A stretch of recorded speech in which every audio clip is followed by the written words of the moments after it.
Item number SCP-009. Object Class Euclid. Special Containment Procedures. Object is to be contained within a sealed storage tank of heat-resistant alloy with dimensions not less than 2 meters by 2 meters by 2 meters. Under no circumstance should SCP-009 be exposed to temperatures in excess of 0 degrees Celsius when not undergoing testing, and no water-based solutions shall be allowed within 30 meters of the object's containment area. Object's chamber is to be fitted with temperature sensors, which must be monitored at all times, and it is to be kept refrigerated by no fewer than 3 redundant cooling units. Any malfunctions of sensors or of coolant systems is to be reported and repaired immediately. If at any time the temperature in the containment area climbs above -5 degrees Celsius, the chamber is to be locked down and flooded with coolant until temperatures return to safe levels, -30 degrees Celsius to -25 degrees Celsius. Containment area is to be kept in total vacuum during testing, and personnel interacting with SCP-009 must wear full environmental protection gear. Following testing, all equipment, personnel, and all other materials must undergo dehydration procedures and be quarantined for no less than 12 hours. Any moisture found displaying properties of SCP-009 is to be quarantined and added to the containment area as soon as possible.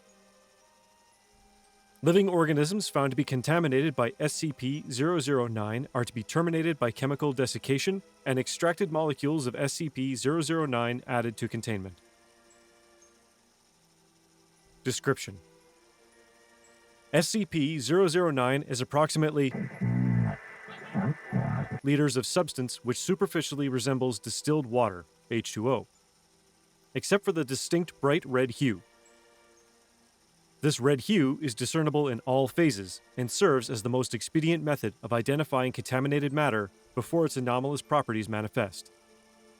In contrast to mundane water, SCP-009 assumes a liquid phase at temperatures between -100 degrees Celsius and 0 degrees Celsius, and a solid state above those temperatures. At temperatures below -100 degrees, SCP-009 vaporizes into a gaseous phase similar to steam.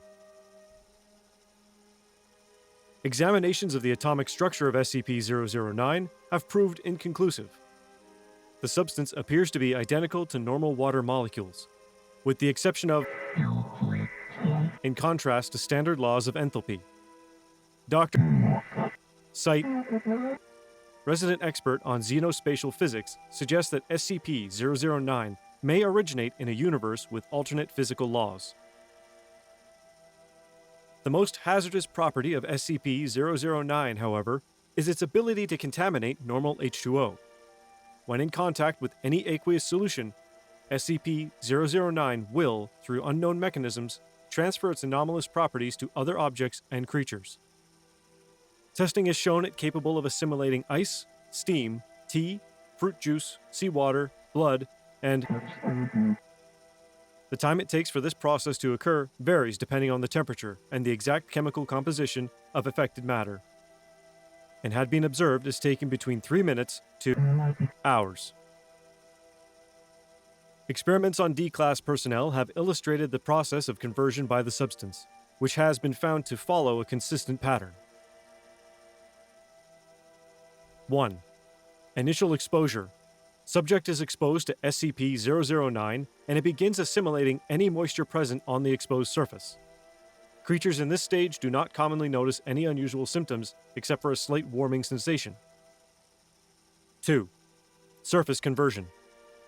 Frost begins to form on the exposed area as the heat produced by the subject and SCP-009 itself raises its temperature above 0 degrees Celsius. This stage can take anywhere from 1 minute to hours, during which time subject begins to feel crystals from the epidermis. 3. Deep tissue conversion. Exponential increase in temperature of SCP-009 causes runaway reaction throughout the subject's body, resulting in actual blood loss is minimal due to ice crystals, allowing subjects to remain alive and conscious for up to hours. Stage 4. Data expunged. Testing on D-Class personnel was discontinued as of April 23, 20... Addendum. Circumstances of retrieval. Subject was found in Alaska on November 5, 19...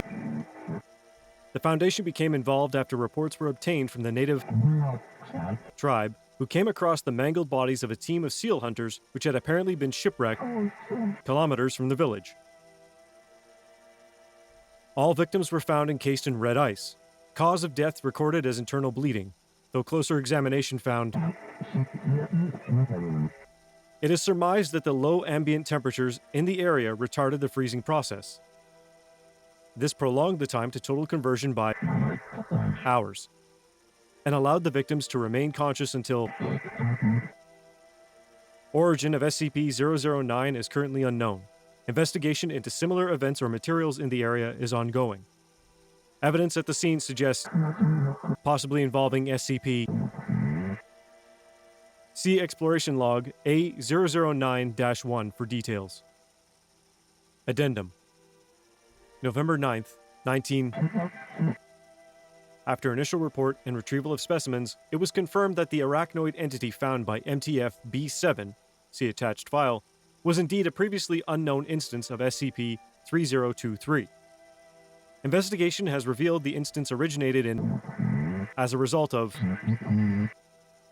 After repeated inquiries, it should be noted that the portion of coastline upon which the initial victims were found was barren rock, approximately meters from the seashore, and was sufficiently dry and cold to prevent significant contamination of the surrounding area.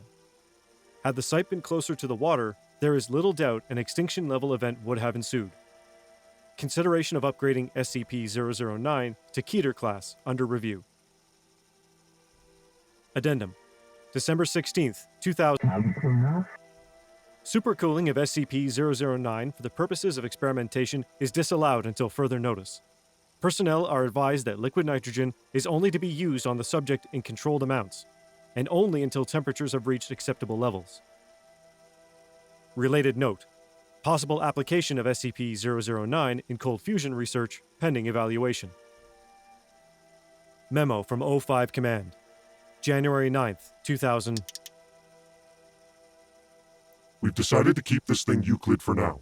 We understand the concerns raised, but as long as you keep the power on and nobody goes near its containment area, there shouldn't be a problem. That's why we're keeping it on... After all. As for the cold fusion research, we're putting a pin on that for now. Frankly, we don't have it in the budget for another snafu like site. The salvage team still hasn't found Dr. The following experiment record was recovered via a chance occurrence of SCP-507 shifting into a universe in which the described test was carried out using SCP-107.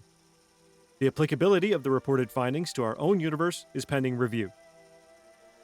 Input: 10 milliliters of SCP-009. Result: red snow fell in the test area for 27 minutes with moderate intensity. Grass growing in the test area began runaway reaction, which ended with entire area being frozen within minutes. Notably, anti-enthopathic reaction of SCP-009 did not extend past the effective radius of SCP-107, for reasons still under investigation. Non-grass plants in the area turned bright red in color, greatly expanded and mutated to display cyan-colored tentacles, similar to those of species Drosera capensis. Mucilage produced by these tentacles later found to be tiny beads of SCP-009. How the plant is able to survive with SCP-009 integrated into its cell structure is currently under investigation, with preliminary hypothesis being the plant is a reflection of flora from the substance's native universe.